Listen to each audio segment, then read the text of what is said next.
Final Fantasy XIV Mobile reportedly in development by Tencent. According to leaker Caracasis, Final Fantasy XIV Mobile is in development.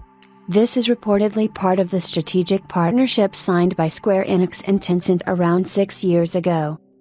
Back then, the press release explained, Square Enix Group will be accelerating these business development efforts to enhance its content services worldwide through the strategic alliance with Tencent Group.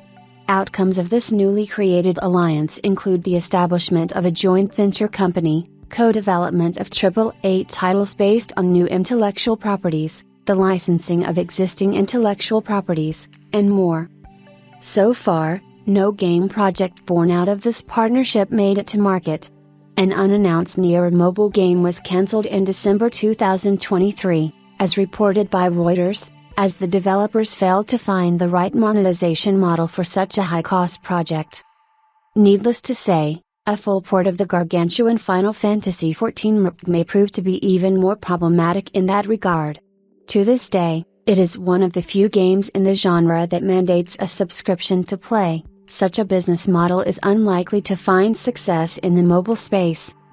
We'll have to see if this project, unlike Nier's, ever sees the light of day. Meanwhile, Square Enix has just released the 5th Final Fantasy XIV expansion, Dawn Trail. Following the end of the previous 10-year-long storyline, adventurers are now headed to a brand new continent, Drol, inspired by real-life Southeast Asia and Latin America. So far, the reception has been a bit worse than expected. On Steam, only 63% of the 2,147 user reviews published to date are positive. On the other hand, Final Fantasy XIV producer and director Naoki Yoshida revealed that the game registered a record number of players not seen since the relaunch of A Realm Reborn in 2013.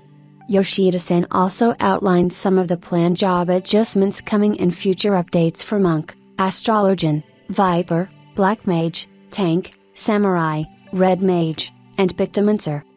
In other news, Naoki Yoshida recently spoke about the possibility of Final Fantasy XIV launching on the next Nintendo console. He said that could happen, but it may be years before such a release takes place.